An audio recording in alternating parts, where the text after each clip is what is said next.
Non, on est dans une situation où c'est ce que vous dites qui renforce l'extrémisme. Quand vous dites que l'immigration pose un problème, il faut aussi parler des avantages de l'immigration.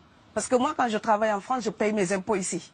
Donc les étrangers qui sont là, il y a une partie qui peut travailler et envoyer au pays aidé. La majorité paye ses impôts, s'installe dans vos pays, enrichit vos pays. Donc ce sont des citoyens productifs. Après, il faut voir, il y a une minorité qui vient, il y a des morts, certes. Mais je voulais souligner une chose. Le discours que vous avez, il est encore légitime tant que l'Afrique restera muette. Et moi, aujourd'hui, je voulais m'indigner pour le silence de l'Union africaine.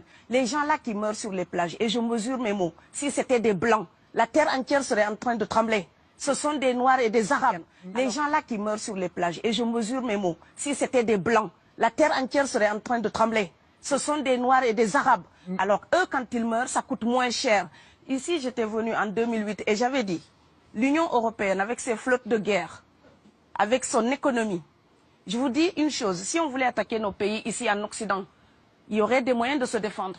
Donc si on voulait sauver les gens dans l'Atlantique, dans la Méditerranée, on le ferait. Parce que les moyens qu'on a mis pour Frontex, on aurait pu les utiliser pour sauver les gens. Mais on attend qu'ils meurent d'abord. C'est à croire que le laisser mourir est même un outil dissuasif. Et je vais vous dire une chose, ça ne dissuade personne. Parce que quelqu'un qui part et qui envisage l'éventualité d'un échec, celui-là peut trouver le péril absurde et donc l'éviter. Mais celui qui part pour la survie, qui considère que la vie qu'il a à perdre ne vaut rien, eh bien celui-là, sa force est inouïe, parce qu'il n'a pas peur de la mort. C'est exactement pourquoi il faut fermer des frontières complètement. Il faut sauver l'Afrique et sauver l'Europe. Vous ne pourrez pas rester comme vous ne resterez pas comme des poissons rouges dans la forteresse européenne. La crise actuelle nous a démontré ça. Au jour d'aujourd'hui, l'Europe ne sera plus jamais épargnée tant qu'il y aura des conflits ailleurs dans le monde. L'Europe ne sera plus jamais opulente tant qu'il y aura des carences ailleurs dans le monde. On est dans une société de la mondialisation où un Indien gagne sa vie à Dakar, un Dakarois gagne sa vie à New York, un Gabonais gagne sa vie à Paris. Que ça vous plaise ou non, c'est irréversible. Alors trouvons une solution collective ou bien déménager d'Europe parce que j'ai l'intention de rester. Quand quelqu'un part, c'est comme quelqu'un qui est élu, choisi, peut-être le plus débrouillard. Et il y a tout un clan ou toute une famille qui pose son espoir sur cette personne-là.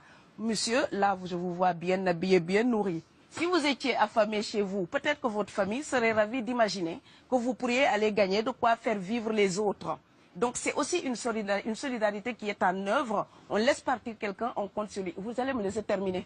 Et Schengen, entre guillemets Schengen, ça me permet d'être invité aux Pays-Bas, monsieur, donner des conférences dans vos universités. Quand ils trouvent que mon cerveau est convenable, là, ils l'utilisent.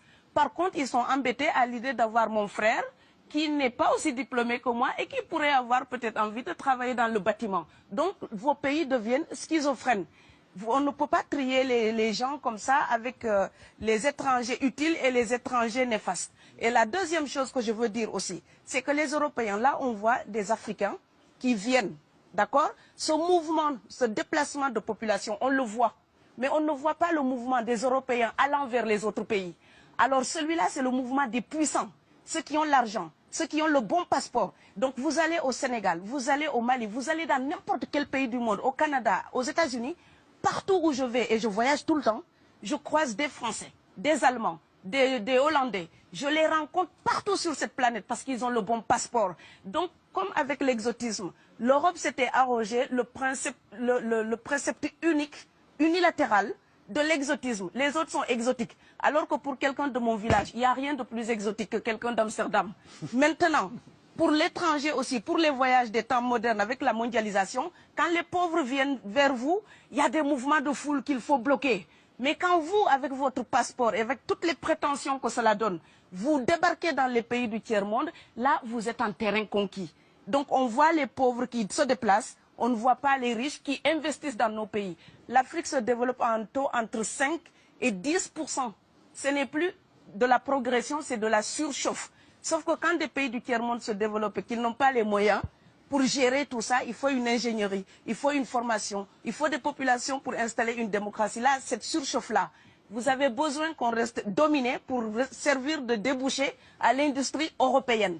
Alors il faut arrêter l'hypocrisie. On sera riches ensemble ou on va se noyer tous ensemble. Et je pense que l'Afrique et l'Europe, par exemple, sont là comme des enfants qui se regardent à travers un miroir déformant.